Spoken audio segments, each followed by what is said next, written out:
Hey, this is Tyler, and you are listening to the Analytive Podcast.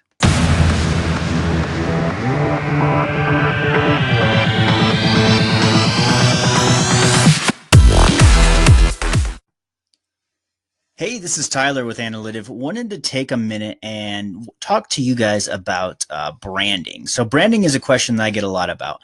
At Analytive, we focus really on a couple things. One is branding, and the other is conversion, right? So how do you get somebody to be familiar with your brand, to purchase your product? And then the conversion is obviously that. How do you get somebody to purchase your product? How do you get them to actually work through the funnel so that you take them basically from where they don't know anything about your product to where they're actually converting? They're actually buying.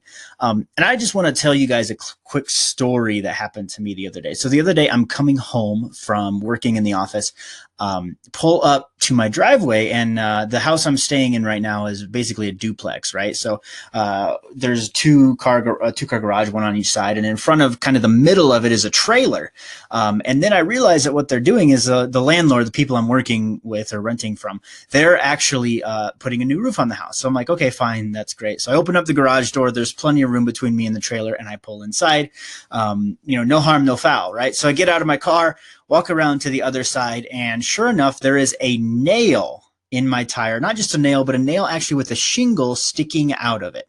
So, okay, so what does this have to do with branding? Okay, so first of all, I've never met this roofing company before. I've never engaged with them. I don't know anything about them, but my very first interaction was one, not knowing that they were there. And that's probably the landlord's fault. They should have let us know, but I didn't know they were there. And then the second thing that happened is immediately pulling in the driveway, I run over a nail. And again, not just a nail, stray nails sometimes happen, but it's a nail with a whole shingle still attached to it that I didn't see as I was pulling in. And so immediately with these guys, I had a negative experience toward their brand, right? Immediately, I was just like ultra negative toward what's happening with their brand because of that one experience. Now, to be fair, I ended up talking to the owner. He offered to pay me. It was fine. I was able to get it resolved, but I'm kind of getting ahead of myself. But so, I mean, I think they're a good company. I won't even mention them here because I don't want to throw them under the bus. Accidents happen. But the fact is, from a branding standpoint, that was a very, very negative experience. And when we think about branding, we typically think a lot about logos and colors and how do things make you feel, right? What mental picture? And again, I think all that is valuable. I think your logo is valuable. I think if you have a crappy logo or a crappy design, I think that's going to impact your brand negatively. But what I will say is what's far stronger, you could have the coolest logo, the hippest logo, right? But if your customer experience, right, if the actual service that you're offering is poor, that's going to reflect poorly on your brand. I see this a lot. I mean, you can pick on anybody you want, but a lot of the big companies that have negative connotations, right? Comcast, not picking on them, but they have difficulty with their brand. It's, one of the most hated companies in America right now. But I mean, the fact is that it's just because they have trouble with customer service. Like that's their biggest weakness. If they could resolve that, I mean, their branding and their marketing is all on point. So again, Comcast, I'm not picking on you, but yeah, when we talk about branding, so then let me tell you, kind of finish up the story. So this is about 2:30, 3 o'clock in the afternoon.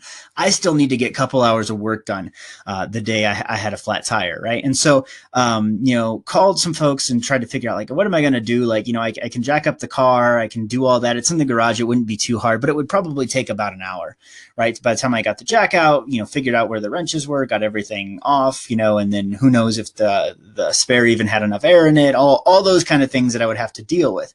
The other thing that was kind of weird about the nail, right, is it wasn't all the way in. So it wasn't, pushed all the way in. So I'm like, like if I drive on it, is it going to push it the rest of the way in and actually poke a hole, right? Because there's a chance that maybe now it's just in sort of the surface rubber. Or, do I pull it out, but maybe the nail itself is acting like a plug. And if I pull it out, it'll be like pulling the drain in the bathtub and suddenly, all the air is going to leak out. So I don't really know. So actually through my insurance company, I have a roadside assistance app.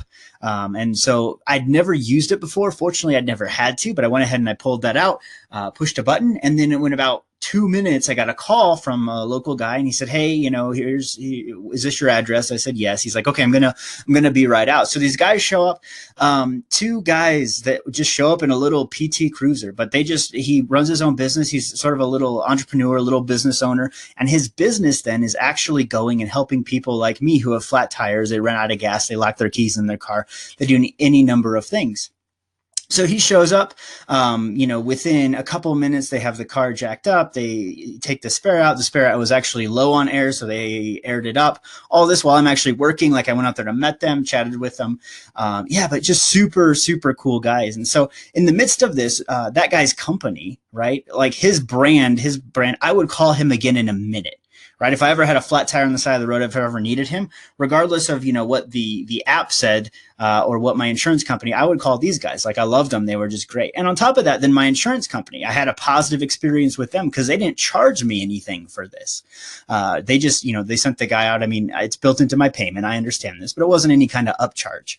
So it's really, this example is a tale of two brands, right? The first one is this roofing company who, again, maybe they were just having a bad day. Maybe they were sloppy. Maybe it was just circumstance, right? But they threw a shingle with a nail on it in the driveway, right? That's just sloppy and unprofessional. It just is. And it happens. I get it. But my brand experience of them was sloppy and unprofessional. Then I get a couple other guys who are, very blue collar, no different, they weren't dressed any nice or anything fancy like that. All appearances were the same, but their quality was just so much better. They just helped me out and they got me back on the road fast when I really needed them so I could get my work done.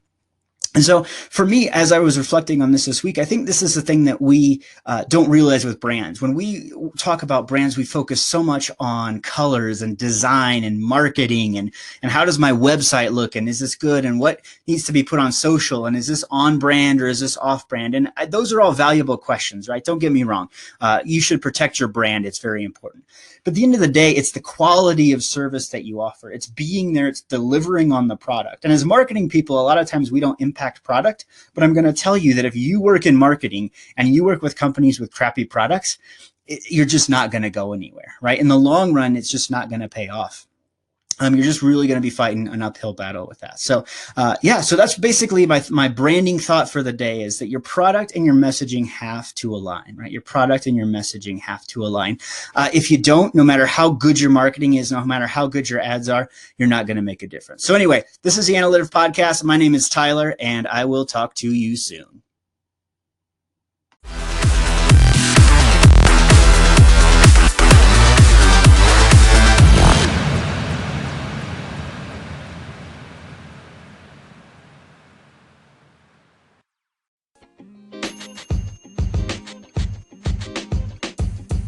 The podcast you just heard was recorded with Anchor. If you want to make your own, download the Android or iOS app completely free from anchor.fm/podcast. That's anchor.fm/podcast.